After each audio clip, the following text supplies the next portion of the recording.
बसेको घरमा पाक्छ मगमग बास्ना आउने मसलादार चिया। वर्षाको समय बसेको घरमा पाक्छ मगमग बास्ना आउने मसलादार चिया। मधुमास कालको दम्पति गर्छन् क्यान्डल लाइट। एउटा पागल प्रेमी पानीको थोपासँग जिस्किँदै खेल्दै रोमाञ्चित हुन्छ।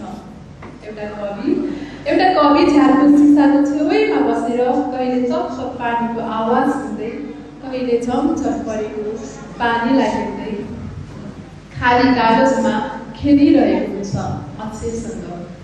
एउटा गिटारिस्ट झरीलाई महसुस गर्दै सुरताल मिलाइरहेको छ। एउटा चित्रकार ठिक त्यसै बेला क्यानभासमा कुची दौडाइरहेको हुन्छ। एउटा निमुखा नारी बरेसीको पानीसँग आँखाको पानी दौडिरहेको हुन्छ।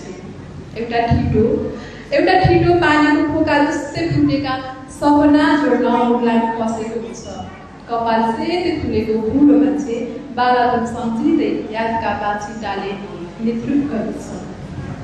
एउटी 16 वर्षे किशोरी मन्सुरलाई स्पर्श गर्दै आफैभित्र तरङ्गित हुन्छ। यही बहानामा 5 तारे होटलमा स्वर्णिम साँझ मनाउँदै आकस्मिक बैठक बस्न सक्छ। यही बहानामा 5 तारे होटलमा स्वर्णिम साँझ मनाउँदै आकस्मिक बैठक बस्न सक्छ।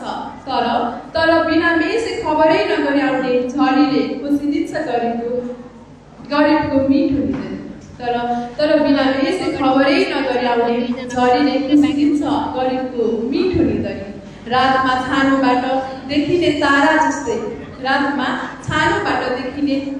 जस्तै आकृति देखेर रमाएर निदाउने बालक झस्केर हुन्छ।